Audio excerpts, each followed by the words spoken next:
Oh boy, it's good to be back. Let me tell you what. Hey guys, how y'all doing today? My name is Franchise Fanatic and welcome back to the channel. And today I have you guys is another movie review. Today we're tackling the new film If, IF, or Imaginary Friends, written, directed, produced by John Krasinski, who is the guy from The Office. He was Mr. Fantastic in Doctor Strange 2, A Quiet Place. He does stuff. Ryan Reynolds is in it, of course, and a new actress. I'm not sure her name. She plays the character B, or Bia. I believe it's just pronounced B. And yeah, look, this is a touted as the new family film by John Krasinski, right? Because he does a lot of horror movies. And this movie, I'm just gonna get out of the way. It's a very good movie. Okay, it's a very good movie. But the marketing of this movie is booty cheeks in the terms that when you watch a movie trailer and it's like, oh, there's action and explosions and gunplay and knife play and fist fights and car chases, you go, oh, I'm gonna watch an action movie, right? And then you get into the theater and it's like a romantic drama with like 2 scenes of fighting. You know what I mean? It's like that. The movie Cars 2? Cars 2 has murder, torture, explosions, death, guns. They say kill. They say murder. It's rated G. You know what I mean? Like, it's rated Indiana Jones, rated as the Lost Ark, rated PG. I just watched that a few months ago. That should be rated R now. You know what I mean? So, like, ratings are all over the place weird. Finding Dory is rated PG because Dory says a sex joke, and it's the most tame sex joke in the world. It's weird. But anyway, we are talking about the movie If, like I said, and that is very strange because when you watch the trailer for the movie If, it's kind of like those examples, right? You're watching, you're like, oh, okay, it looks like a Pixar movie come to life. It looks like, there's some dance scenes and some funny moments, and there's a big friggin' purple guy who looks like Barney on crack, and you're like, hey, that's cool, I'll take my kids to see this movie, right? Now, again, this was touted as a family movie. It is rated PG, okay, I'll give him that. It is rated PG. This is the most hard PG I've seen in a while. This, I think, should have been a soft or medium PG-13, in my opinion. There's stuff like kids movies, which is stuff like Arthur, PBS Kids stuff, and then you get your movies that are for everyone, your kids, teens, adults. That's, 90% of it, right? Lego Movie, SpongeBob, all that. None of that stuff is made for children. It's made for everyone. And then you get your PG-13 stuff, which is more for teenagers and adults. And then you get your R, which is, of course, 17 or adults up. Now, this movie is, like I said, PG, so 10 up, technically. I know there were probably 6-year-olds and 4-year-olds in the movie theater. Not a lot, actually, but going into this movie, I expected one thing. And I came out of the theater going, wow, okay, that was not what I expected. Now, it's a very well-made movie, but I just want to kind of have this little disclaimer because, again, if you watch the trailer for If and you're like, oh, I'll take my baby to see that. Let me take my newborn fetus to see If. You know what I mean? Yeah, it won't work. Because this movie is dark as hell. This movie is depressing and sad. I don't cry at a lot of movies. I didn't cry at this one either. I know I sound like some kind of emotionless effing droid. My mom cries at literally everything. She cries at like Hershey Kiss commercials. My dad barely cries, and I don't give a crap if he can hear me. He cried like a biatch in this movie. He cried like a baby. And that takes a lot. That's crazy. Because, like, I cried at the Lego Movie and The Rise of Skywalker. That was about it. I didn't cry at Endgame. I didn't cry at this. Again, I'm not some emotionless droid from hell. I am a human. But, I don't know, maybe I'm weird. But this movie is... I mean, I can't spoil it because it's highly recommended you see this movie. But, again, just so you know, if you're going to take your babies or your 2-year-olds, maybe do a little bit more research. Because if you, like... I Googled, if, sad... just for the heck of it. And like every effing Google search was like, this movie is dark and depressing and sad. It's not a comedy. It's not. And I gotta agree, it's not really a comedy. All the really funny moments that you see in the trailer are all the funny moments in the movie. Like everything that's not in the trailer is the mom dies of cancer, yeah, and then the dad's in the hospital for something. He's getting a surgery on something. They don't say what he's getting a surgery on.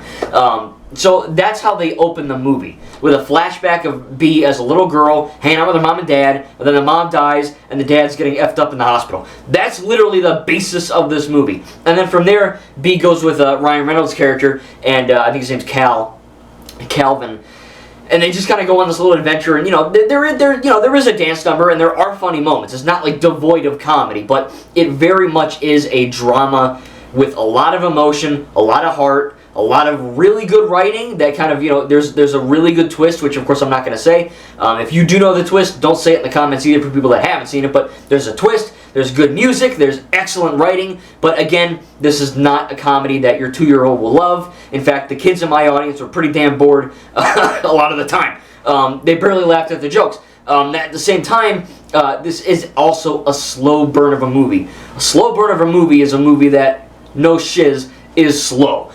There are a dance scene with that the old lady from Andor, like Andor's mom, Minerva or Merva, Harry Potter's weird aunt or whatever. She's in this. She does a dance number, and it's not like the one from the trailer where Bee's dancing, it's all happy. It's like a serious, slow scene. There's a lot of slow scenes. There's a lot of scenes where the characters are in a hospital because, you know, her dad's getting surgery. So, again, it's really odd to call this a family movie. And I don't really see a lot of kids wanting to watch a movie, or you know, at least watch it a second time, where the mom dies, the dad's getting a surgery, the girl's crying a lot, she's like breaking down in tears, and they're in a hospital. Like, you know, there's a lot of kids. My mom had cancer. I mean, she beat the fuck out of it, but at the same time, it's like, how do you explain that to a little kid who has questions? You know what I mean? It's kind of a strange, it's kind of like a weird scenario to put your baby or kid through. You know what I mean? If they start asking questions, why is this happening? Why are they in a hospital? This isn't fun. I'm bored. Where's the cheese? You know what I mean? Questions like that.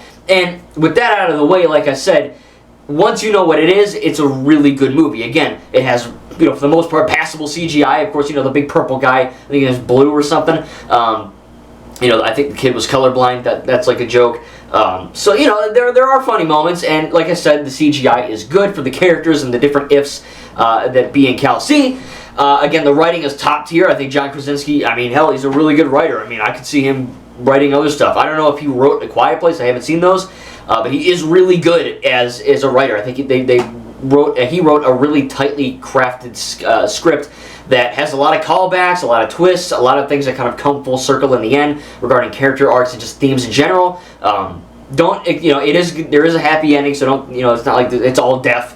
But it is, like I said, to call this, I mean, John really went out of his way to market this as a family movie. I'm glad he didn't call it a kids movie, because you know how much I hate that term.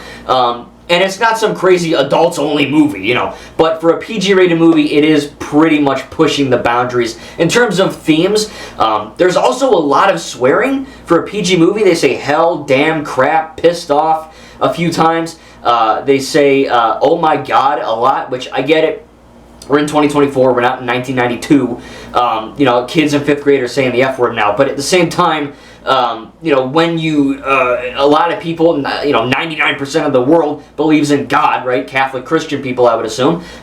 You know, saying oh my God or oh God, you know, it's not like a curse word. It's not like the C word or anything, but, you know, it is not necessarily the nicest thing. And if you watch a lot of, you know, shows that are more geared, like stuff on Nickelodeon and stuff like that, like Henry Danger. I know iCarly said, oh my god, but, you know, they try to say, oh my gosh, you know. And it's just odd where, like, the characters, the ifs, the animated people are saying, oh god, or oh my god, or oh god, or something. It's just, they say oh my god and oh god like 25 times, adding on to the swear words.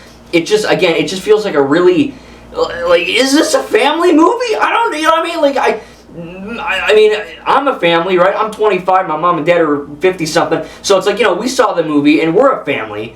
But I think when he said family movie, he meant mom, dad, child, or mom, dad, children. You know, I mean, not 3 adults. I don't know. I mean, that's a family, so who knows? But it is kind of strange where, you know, I'm watching it, and maybe it's just me, but I was like, there's a lot of stuff in here that a kid won't really like. You know what I mean? Like, I know it wasn't marketed as a baby kids film, but it's just kind of strange when all the reviews online are like, oh my god, don't take your children! They'll go crazy! You know what I mean? It's just kind of weird. But again, the film, once you know what it is, like I said, it's got good CGI, it's got really good writing, very good acting. The actor that plays Bee, she's very good. Like, she's freaking great. There's some scenes where she sells the happiness and the sadness. You know, again, there's some crazy moments like that.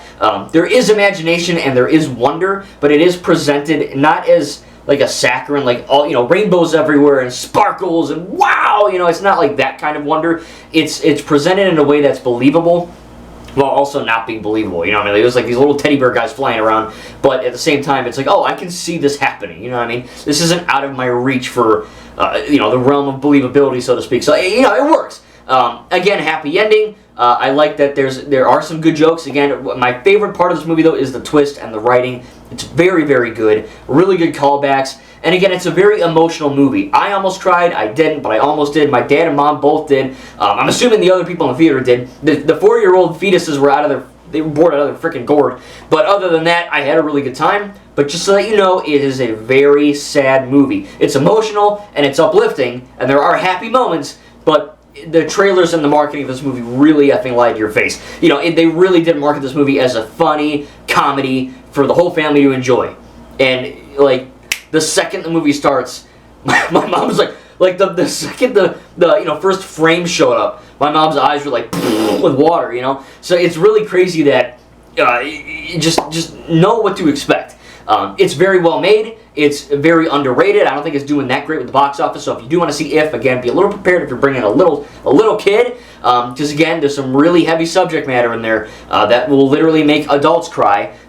So you know, don't go into this thinking it's a movie for my toddler. And at the same time, though, it is funny. It is very dark and depressing at times, but it is also uplifting. It's really it's like a Pixar movie, but more dark. You know what I mean? There is really a lot in there to kind of piece out and kind of, examine and analyze if you're into movies like myself. And that was really cool to see, be on display there. But yeah, I had a good time with If. Again, I was a little bit shocked on how much different it was compared to the marketing.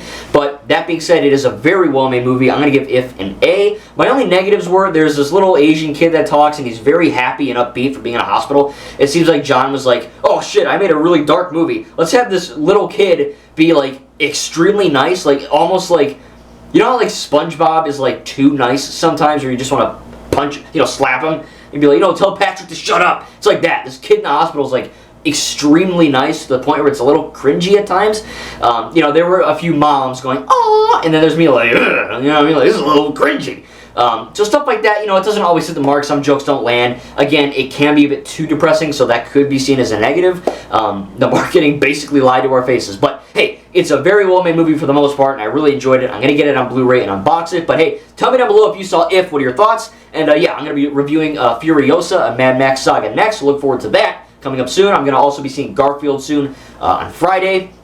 So lots of stuff coming up with movies. But yeah, man, If was good. Again, give it an A. I knew it was going to be good from the trailers, but it's very different than the trailers. However, it's still exceptionally well made. Thank you guys, and we'll see you in the next video.